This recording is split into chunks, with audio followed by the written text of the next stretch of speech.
She recognized the dress first. It was hanging in the background of a shot. Ivory, off-shoulder, the small pearl buttons she'd done up herself in the hotel bathroom because Connor had been on the balcony with the camera. She'd forgotten about those buttons until right now. Until she saw them on Tessa's television on a Tuesday evening in a show she'd never heard of. Tess was in the kitchen. The wine was open. The television was just noise. Then it wasn't. Maya set her glass down. She didn't call out to Tess.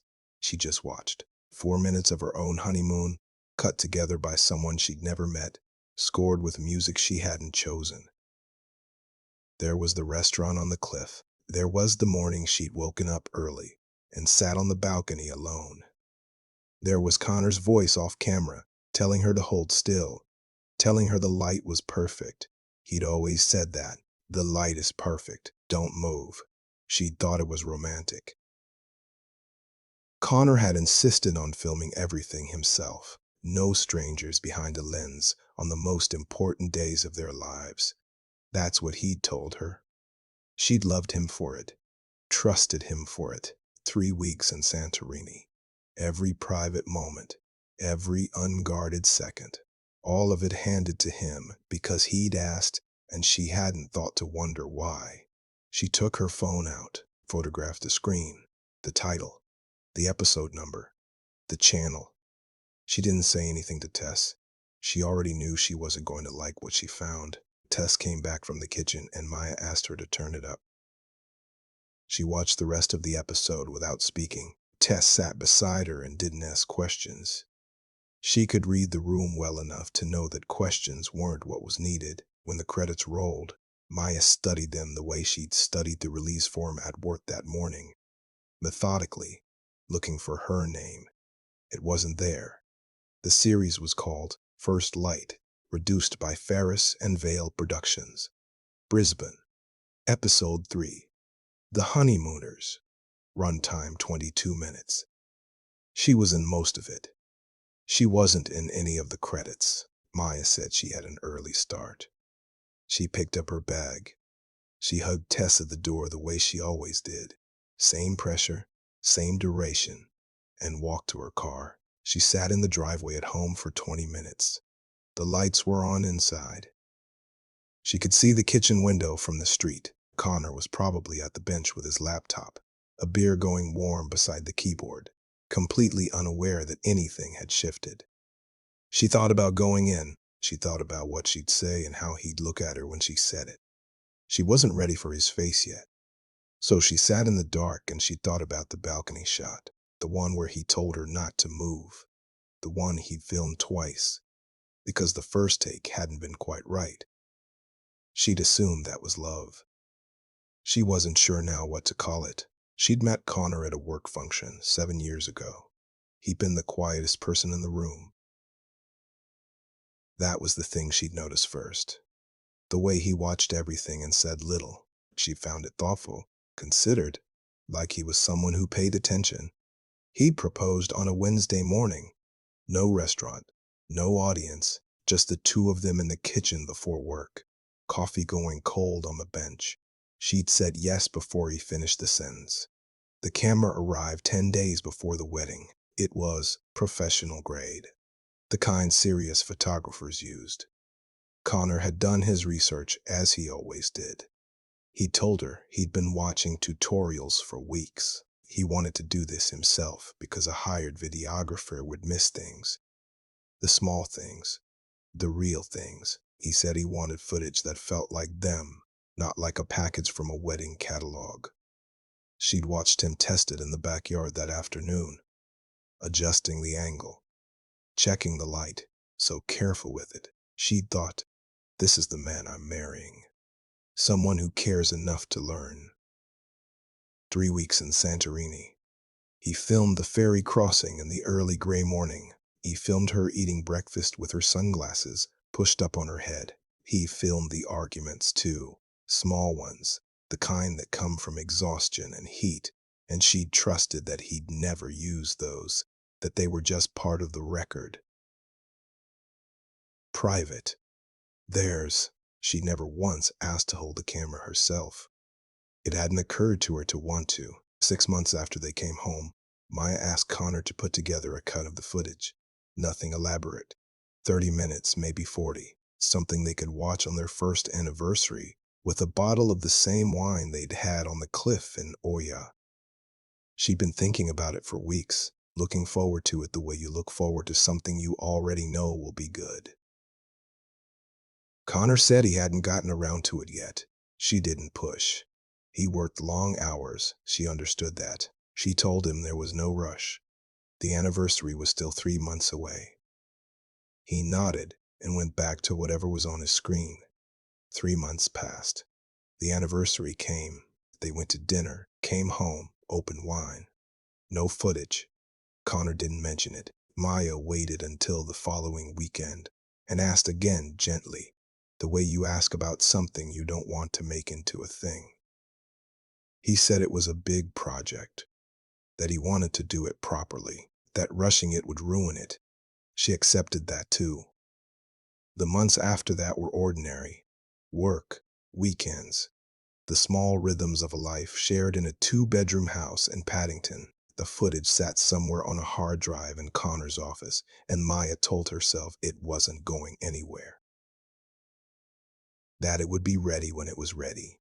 She stopped bringing it up after a while. It was easier than watching him not quite meet her eyes when she did. 14 months into the marriage, Maya's mother asked about the honeymoon footage. It was a Sunday lunch, nothing formal. Her mother had seen a few photos on Maya's phone and wanted to watch something proper. The full thing. She said she wanted to feel like she'd been there. Maya had smiled and said she'd ask Connor to get it ready. That evening she brought it up again, lightly, no pressure behind it. Connor told her there was a format issue with the original files. He said it carefully, the way he said most things. Technical language, measured tone, something about the codec the camera had recorded in and the software he'd been using to edit. He said some of the files may have been corrupted during a transfer. That he was looking into recovery options, that these things happened with high-resolution footage, and it wasn't something she'd be able to fix herself. Maya said she could take the hard drive to a technician. There was a place on Boundary Street she'd used for work files before. They were good. Connor said he was already handling it. The subject closed, not with an argument. Connor rarely argued, just a tone that indicated the conversation was over and reopening it would only create friction. Maya recognized that tone. She'd learned not to push past it. She told her mother the footage was still being edited. Her mother said not to worry. Maya wasn't worried exactly. She just couldn't explain why the word corrupted had stayed with her all week. It was Tess who said it first, without knowing she was saying anything important. They were at dinner, the four of them, Maya and Connor, Tess and her partner. Sometime in the autumn, the conversation had moved the way dinner conversations do, topic to topic, and Tess had mentioned the honeymoon. Said she'd love to see some footage one day. Said she imagined Santorini looked unreal on a proper camera. Connor had smiled and changed the subject. Tess mentioned it to Maya weeks later, quietly, almost as a throwaway. She said Connor had seemed tense when she'd brought it up. Not rude, just tense, like she'd touched something he didn't want touched. She said she probably imagined it. Maya told her she probably had, but she kept thinking about it on the drive home. The format issue, the recovery options,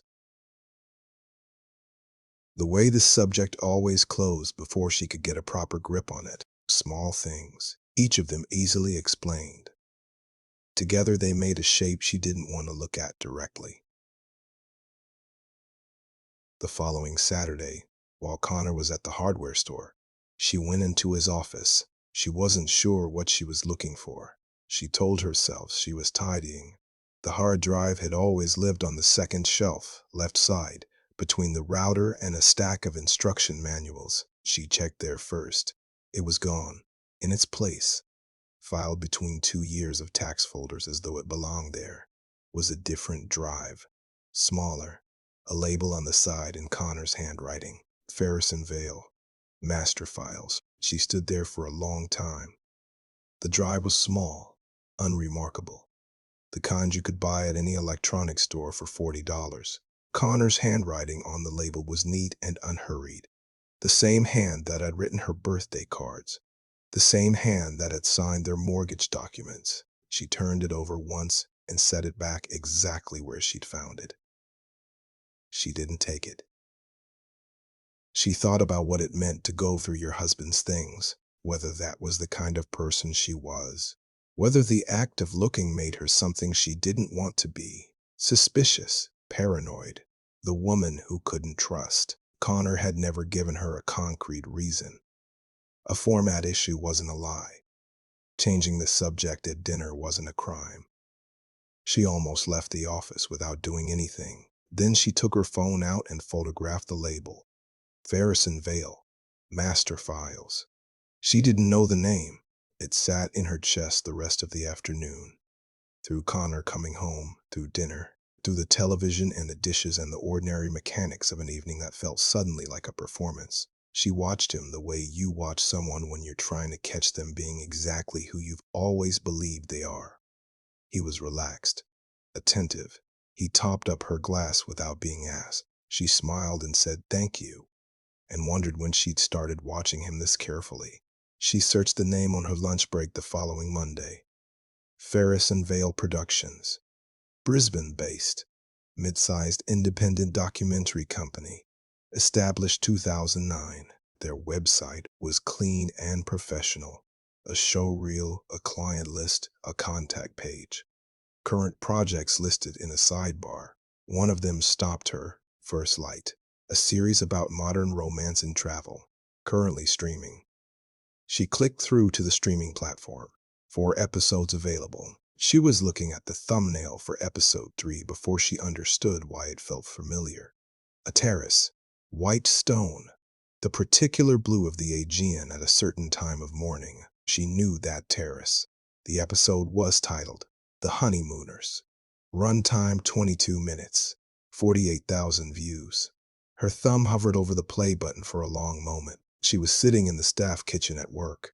Someone was making coffee behind her. The refrigerator hummed. Everything was completely ordinary except for the image on her phone. An image she recognized the way you recognize your own handwriting. Instantly, without having to think about it, she pressed play. 8 seconds in, she stopped it. She'd seen enough to know she was in it. She'd seen enough to know the footage was real and recent and professionally edited. What she didn't know yet, what she needed to know before she said a single word to Connor, was whether her name was on any paperwork, and whether her signature was too. She sent the email from her personal account that evening.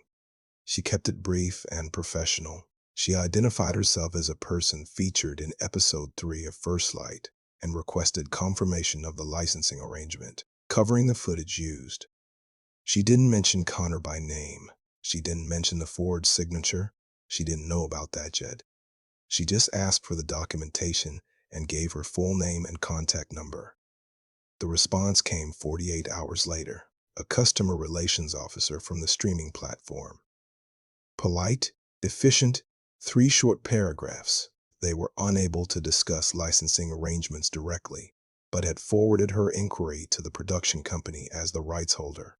She'd hear from Ferris and Vale within 5 business days. Ferris and Vale contacted her in 2. A woman named Claire from their legal and clearances team. She said the production company held a fully executed licensing agreement, covering all footage used in the episode, and that the agreement included signed releases from both named parties. She said this as though it resolved the matter, as though Maya had simply forgotten signing something. Maya asked for a copy of the release form. There was a brief pause. The administrative kind, not the uncomfortable kind. Claire said she'd need to check with the producer before releasing contract documentation to a third party. Maya said she wasn't a third party. She said her name was on the form. Claire said she'd call back. She called back within the hour. The release form arrived as a PDF attachment 40 minutes later. She opened the PDF at the kitchen bench while Connor was in the shower. 4 pages. Standard licensing language across the first 3: usage rights, distribution territories, exclusivity clauses. She moved through it quickly. Her eyes were looking for one thing. Page 4. 2 signature lines at the bottom. Connor's on the left. His signature. Unmistakably his. The same forward lean she'd seen on every document they'd ever signed together. And on the right, her name. Maya Rourke, dated 14 months into their marriage. She stared at it for a long time. It looked like her signature. The general shape of it was right. The capital M, the loop on the Y, but it was slightly too neat. Her real signature had a break in it after the R that she'd never been able to smooth out. This one didn't. This one was her name written carefully by someone who had studied her signature long enough to almost get it right. Almost. Connor came into the kitchen with wet hair and asked what she was looking at. She turned the phone face down on the bench. She told him nothing. She told him she was just reading something for work. He opened the fridge, found what he was looking for, and went back to the living room. Completely easy, completely untroubled. She waited until she heard the television come on. Then she turned the phone back over and looked at that signature again. She already knew. She just needed one more thing confirmed before she said his name out loud. She called Ferris and Vale the next morning from her car before work. She asked to speak with the producer directly. Dale Ferris. His assistant put her through without hesitation. The name Maya Rourke apparently carried enough weight to skip the waiting room. She understood later that was because Dale assumed she was calling as Connor's wife, as someone already inside the arrangement. He was warm, professionally warm. He said the series had performed really well, and that the honeymoon episode had been one of their strongest in terms of audience response. He said Connor's footage was exceptional quality. He said it with genuine admiration. Maya asked him to confirm the licensing fee. Dale paused, not uncomfortably, just recalibrating. He said Connor hadn't mentioned the exact figure to her. She said she just wanted to confirm the number on record. He accepted that and pulled up the file. $11,000. She kept her voice completely level. She asked him to confirm what the license covered. Dale said all footage, all 3 weeks. Full distribution rights across domestic and international platforms. 2 international distributors had already acquired the series. A second season was an early development. She sat with that for a moment. Connor had told her a few $100s, barely worth mentioning. He'd said it the way you mention a parking refund, something too small to make a point of. $11,000 wasn't a rounding error. $11,000 was a decision, a deliberate, calculated, carefully concealed decision. And it hadn't been a single episode. He'd sold every day of it. She asked Dale Ferris to send her the full contract. He hesitated for the first time, said he'd need to check with his legal team before releasing the full documentation to a third party. She told him, calmly, without raising her voice, that her signature was on page 4 of that contract and that she had never signed it. There was a silence on the line that lasted long enough to mean something. He said he'd send it within the hour. It arrived in 50 minutes. 12 pages. She sat in her car in the work car park and read every word. The licensing agreement was comprehensive and professional, the kind of document a company like Ferris and Vale produced without thinking twice. Usage rights, territorial distribution, moral rights waivers, revenue splits. Everything signed and dated and entirely legal on its face, except for the signature on page 4. And one other thing she hadn't expected, the agreement wasn't reactive. Connor hadn't responded to an approach from the production company. There was a cover email chain attached to the contract documentation, standard practice. Dale's assistant had included it without realizing what it contained. The first email in the chain was from Connor's personal address, sent on a Thursday morning, 14 months into their marriage. Hi Dale, I have honeymoon footage from Santorini I think could work for your travel series. Happy to send a sample reel if you're interested. He had gone to them. Maya set the phone face down on the passenger seat. She didn't move for a long time. Outside, people were walking into the building, coffees in hand, completely ordinary. She'd been in none of it, not one decision, not one conversation, not one word. She went home that evening and stood in the doorway of Connor's office for a long time. She wasn't looking for anything. She'd already found everything. She just stood there looking at the room the way you look at a place after something has changed, trying to reconcile what it was with what it is now.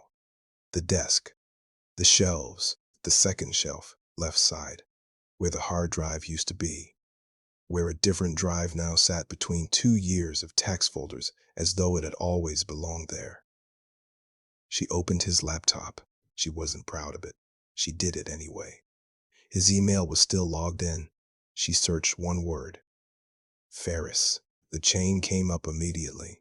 The full thread, months of it, going back further than she'd expected. Correspondence about footage quality, about cut selection, about which moments played best with an audience. Connor's replies were considered and professional. He knew exactly what he was doing. She found the listing next, a second-hand camera equipment site. Close to 8 months after the honeymoon, his camera, the one he'd carried every day in Santorini, the one he'd held while he told her the light was perfect, sold to a buyer in Melbourne for $600. He described it in the listing as lightly used. She sat back in his chair. 3 years of marriage, and she'd been assembling the wrong picture the entire time. She'd looked at his deliberateness and called it devotion. She'd looked at his control and called it care. She'd handed him 3 weeks of her life, unguarded, unedited, entirely real, and he'd looked at it and seen inventory.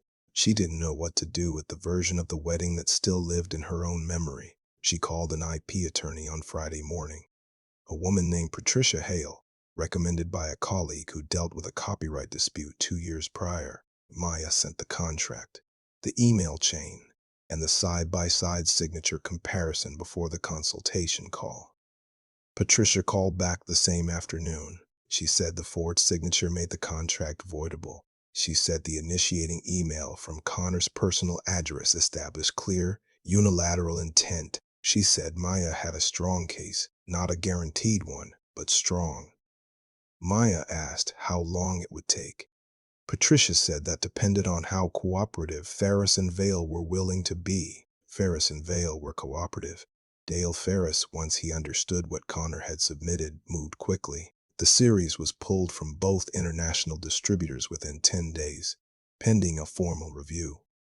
His assistant sent Maya every document she requested, without a single follow-up required. Dale wasn't a villain in this. He'd been handed a forged release form and had no reason to question it. Connor moved out the following weekend. He didn't argue about it. He packed 2 bags and said Maya was making something enormous out of something that could have been handled quietly. He said the footage was his work. He said it more than once, standing in the hallway with a bag over each shoulder, completely composed. She didn't respond. She held the door open until he was through it. Tess called that evening. Maya told her everything. Tess listened without interrupting, and then said she'd already written down everything she remembered about the night the television was on. She said she'd give a statement whenever Maya needed one. 8 months later, the series won an award. A regional production industry recognition. Not a major ceremony, but a real one. Ferris and Vale were nominated for documentary storytelling. The episode was episode 3, The Honeymooners. Maya found out from a Google alert she'd set up on the company name months earlier and forgotten about. It arrived on a Wednesday morning while she was eating breakfast. She forwarded it to Patricia Hale before she finished her coffee. Patricia filed the cease and desist that afternoon, formal, precise, and timed with the kind of deliberateness that Connor would have appreciated if it had been directed at anyone else. It was served to the awards body, to Ferris and Vale's legal team, and to Connor personally. It arrived while he was on the red carpet. His phone buzzed in his jacket pocket in front of a photographer. She knew this because Tess sent her the photo later. Connor mid-smile, hand moving toward his pocket, something shifting behind his eyes. The nomination was withdrawn pending the outcome of the IP dispute. Maya didn't attend any of it. She was in Paddington, at home with Tess and a bottle of wine and the television on in the background. The same way it had been on the Tuesday evening when everything started. She didn't watch the footage that night either. She still hadn't. Everyone who needed to know what was in it already knew. She kept the photo she took on Tess's television that first night, the one of the screen, documentary title, episode number, channel name. She hadn't looked at it in months. She deleted it that evening without opening it. Some things don't need to be kept to be settled.